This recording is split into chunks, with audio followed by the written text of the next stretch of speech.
Good morning. Section 2 of Chapter 5 deals with the events that occurred after the the new states of the United States had decided the Articles of Confederation just weren't working. Foreign governments didn't know who to negotiate with, whether it be the central government or the states. Not only that, there were problems with taxation, and there'll be some other issues that spring up as well. The most important of all these is Shays' Rebellion. 1786 to 1787, armed farmers demand closing of courts to avoid losing farms. Well, eventually the state militia from Massachusetts would have to defeat Daniel Shays. However, this caused a widespread issue because other governors had refused to send troops, and many leaders feared that rebellion would soon spread through the country. So George Washington, from his home in Mount Vernon, called for a stronger national government. Here's some pictures of Shays' Rebellion. To make a long story even longer, it was mainly fought over military veterans, number one, wanting a pension, and number two, it was fought over the fact that many of the banks were seizing the farms of farmers who had fought in the Revolution because they couldn't pay their mortgage payments. So they decided to call for a convention. 5 states had already sent delegates to a meeting on interstate trade in 1786. Later on, 12 states would join this, what would later become known as the Constitutional Convention. James Madison of Virginia is known as the father of the Constitution. In 1787, 55 delegates from 12 colonies, or I keep saying colonies, y'all forgive me. But anyway, 55 delegates from 12 states met at the Pennsylvania State House. Rhode Island did not send a delegate. This was so secretive that they kept the windows shut to prevent eavesdropping.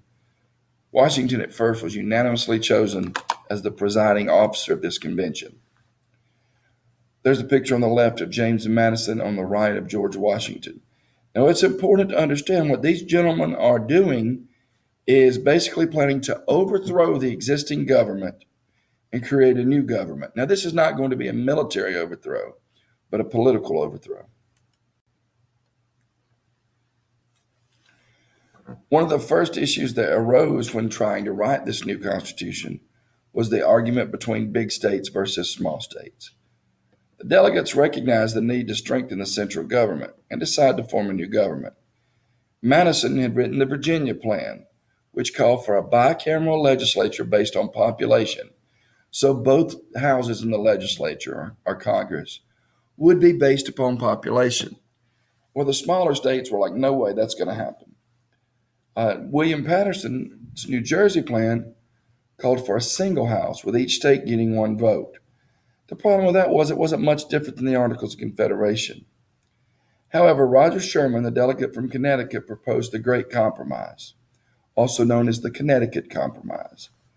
He created an idea of a bicameral legislature, a Senate which was based upon equal representation, and early on elected by state legislatures and not the people, a House of Representatives based on population and elected by the people.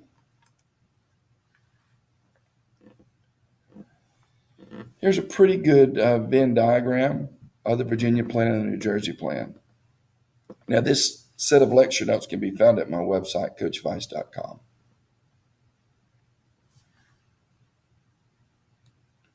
As you can see, the Virginia Plan called for a bicameral legislature, but both based on population. The New Jersey Plan called for a unicameral legislature in which every state received one vote. Both plans call for a strong national government with 3 branches. The Great Compromise provided for a bicameral Congress where the state representation was based upon population in the House of Representatives and on each state having an equal number of votes in the Senate. Both houses of Congress must pass every law.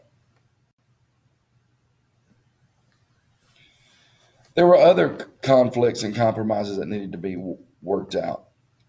First, the South wanted slaves in the population to count for the House, but not for taxes. The North wanted slaves in the population to count for taxes, but not for the House. Now, this is tricky, and it's been grossly misunderstood in today's history. The South wanted slaves to count as one full person, while the North said they shouldn't be counted at all when determining how big a state is. Why this? Because the North did not want to perpetuate slavery. The Three-Fifths Compromise was agreed upon, which allowed 3/5 of the state's slaves to be counted. Now, sometimes you see commercials and other media which say that, oh, during this time period, they thought that an African American was only worth 3/5 of a person. That's not accurate. This had nothing to do with what a person was worth or not worth. This was simply whether or not they should be used in tallying population in the census for the House of Representatives. Congress was given much more power to regulate foreign trade and could not interfere with the slave trade for 20 years. Here's a pretty good diagram of the Three-Fifths Compromise and how it would work. If you notice the box on the top, those are white people. Each one counts it completely. And on the bottom, you have, if there are 5 black people, you only count 3 of them in the census, which would determine the number of people in the House. Creating a new government, division of powers. A new concept comes along called federalism. It wasn't completely new, but as far as in a governmental system, and it called for a division of power between the national and the state governments. National government has delegated or enumerated powers. We had a little glitch in the system. We'll try to get this up and running pretty quick. We were discussing a moment ago that the national government had delegated or enumerated powers. And what that means, the actual word enumerated means numbered. And that explains these are specifically mentioned in the Constitution as part of the powers of the national government. In this type of government, the nation will handle the foreign affairs, defense, interstate trade, and money. But there were also powers kept by the states, and these are called reserved powers. The states would handle education, marriage laws, trade within the state. Now, some of these have been kind of put in the venue of the federal government lately, and that's controversial to a lot of people. Shared powers include the right to tax, borrow money, and establish courts. Both the federal and state governments can tax their people, borrow money, they're usually through the selling of bonds and other issues, and to establish a court system. If you look at this Venn diagram, it gives you a better idea of what these powers are. You might want to take a moment and pause the video if you'd like and look at this, or actually copy the diagram.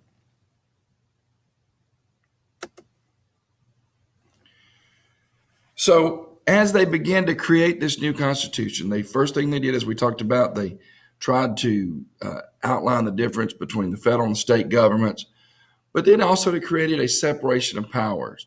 Much of this comes from the idea set forth by Rousseau and Montesquieu. And under separation of powers, you have a legislative branch of government, which makes the laws, an executive branch, which carries out the laws, a judicial branch, which interprets the laws. Now, bear in mind, before we go any further, a legislative means to legislate, legis, to make law. So that's what Congress is supposed to do. The executive branch, root word execute or exact, which means to carry out, or to enforce is another term that we use in civics a lot.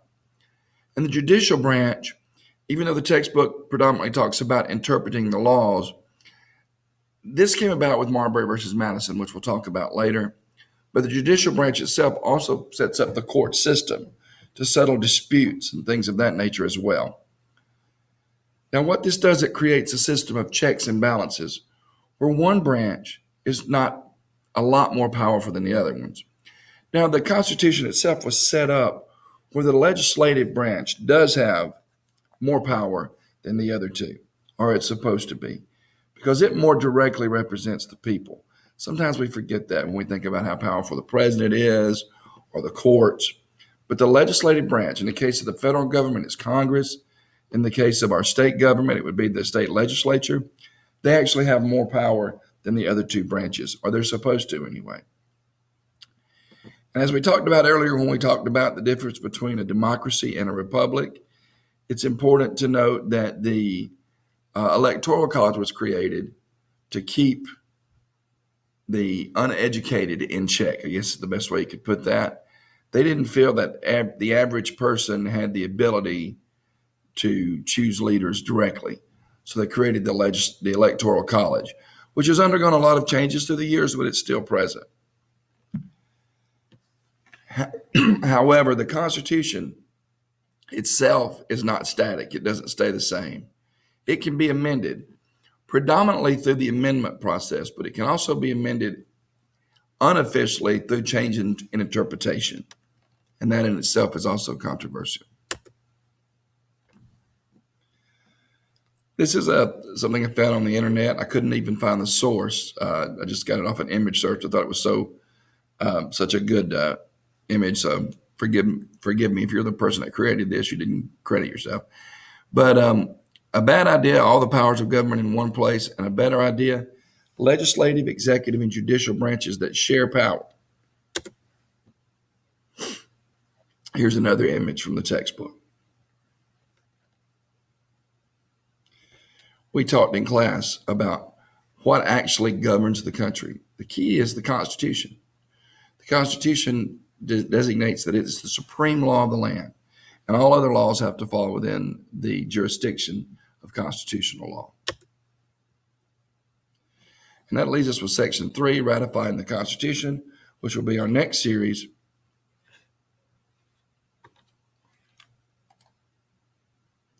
If you have any questions, please feel free to email me